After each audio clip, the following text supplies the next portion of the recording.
Hello, everybody, and welcome back to Line Change, the NHL betting podcast from the Action Network. My name is Michael Leboff. I am the hockey editor here at Action.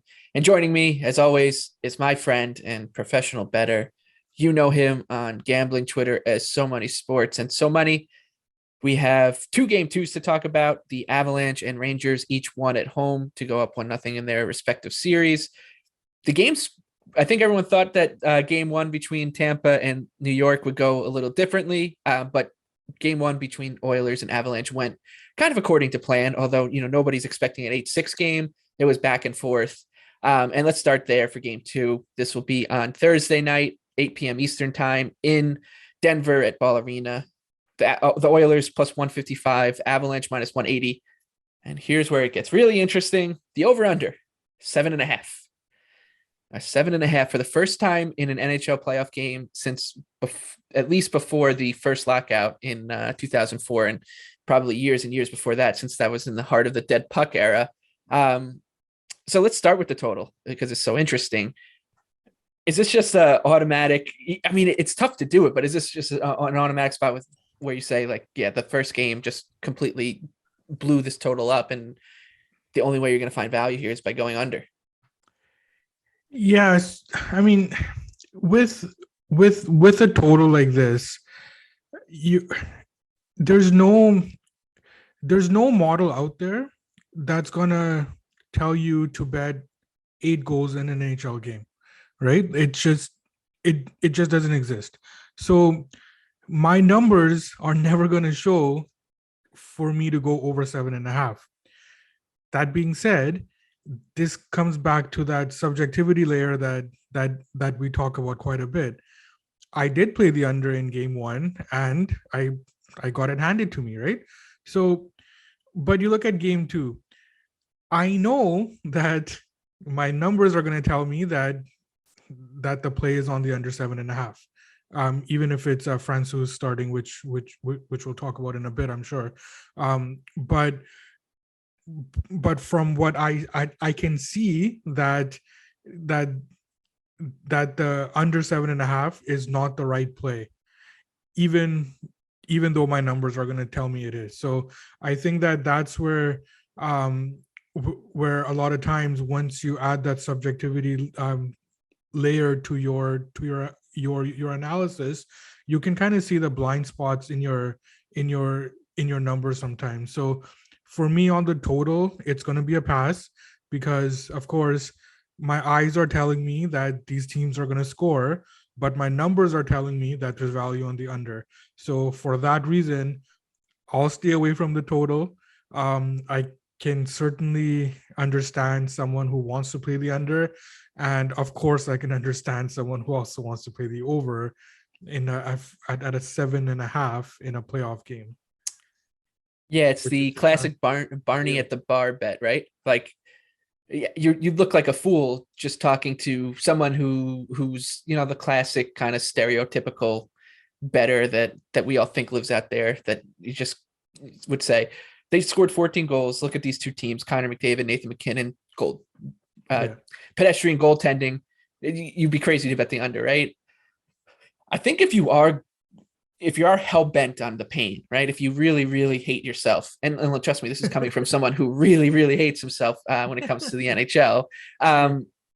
If you're going to bet the under, I would go for like an alternate total instead of the 7.5, right? Like go big if you're going to bet the under. Don't go buying a minus 130 on under 7.5.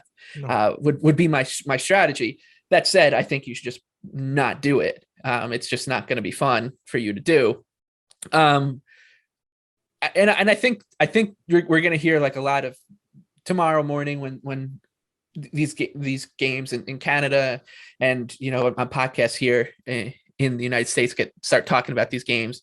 You're going to hear a lot of pundits be like, take the over, making that joke. And I do think that we will see more money coming in on the over than I would have expected for 7.5 in the playoff, which is just crazy. Like I said, first time in the NHL postseason since at least 2004. That's as far back as our database goes. And there were 3 totals at 7.5 during this regular season. All three of them involved the Florida Panthers. 2-1, the over went, I believe. I'm sorry, 2-1, the under to the under. And the last time before this regular season, we had a 7.5 was back in 2005, 2006, 3 games in November. Two of them involved the Atlanta Thrashers, RIP, and one of them involved the Pittsburgh Penguins. So it's a rarity. I think we'll probably see an 8 next year. This is what that's telling me, right? We might see an 8. Yeah, I mean, I'm like looking at the screen right now as we speak. It's June 1st, and I'm seeing a 7.5 in an NHL game. I just I can't even fathom it right now. Yeah, it doesn't make any sense. One thing, let's move over to the side here. Like I said, Oilers plus 155, Avalanche sitting minus 180. That's just about where it closed for game one. I will say, it's hard to in normal circumstances trying to gather any bit of information from a game like that. The 8-6 game, Avalanche had a 4-goal lead at one point. It's going to be hard.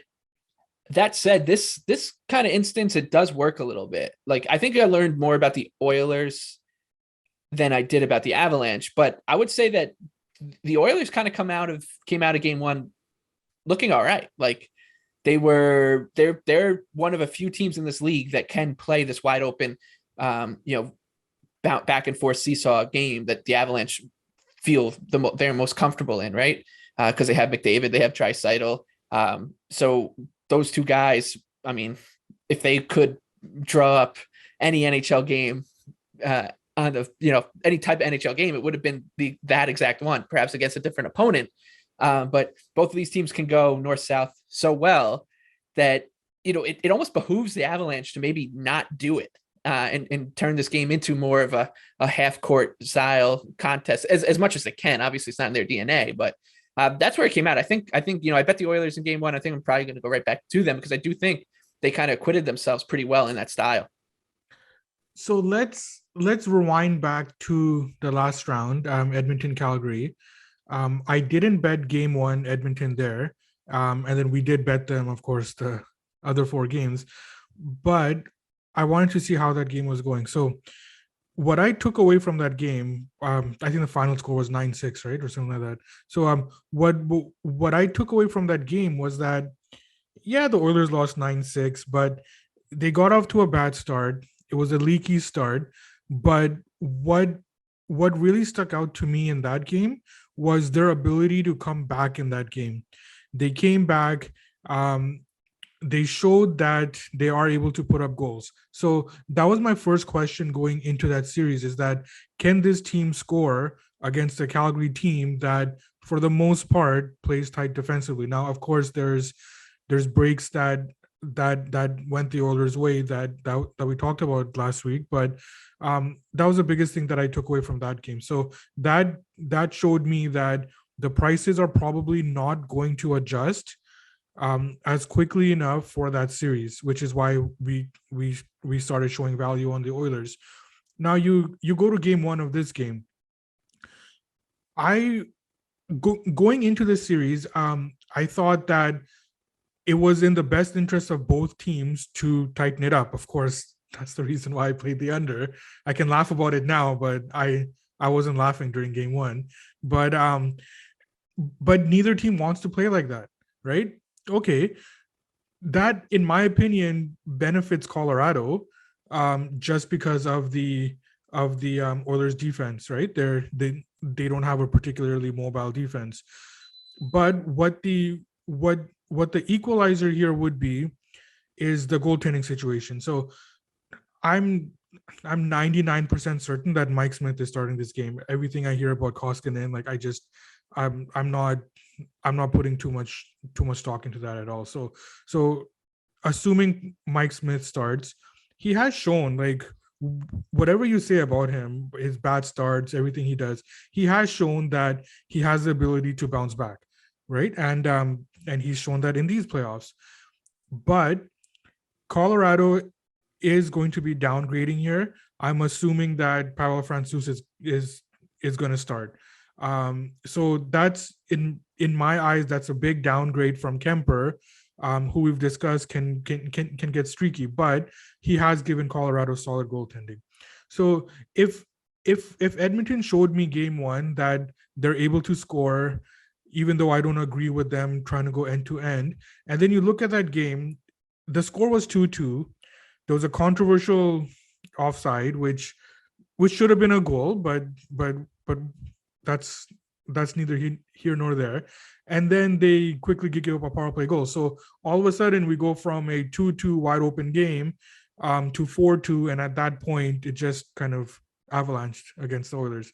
So I think that the game two side is going to be right now it's at 155, 157. So I do see value on the Oilers there. Once Pavel Francouz does get confirmed, money will come in on the Oilers. So I'm going to be joining you on the Oilers, and that is something that we should get in front of pretty early here. Just look at the series lines real quick before we move on to the next one. Oilers plus 350, Avalanche minus 475, and the Avalanche are now odds on minus 115 to win the Stanley Cup. So Colorado up 1-0, but like you said, there are some kind of wobbly things going on with the Avalanche. Most certain or the most important is in goal with Francouz.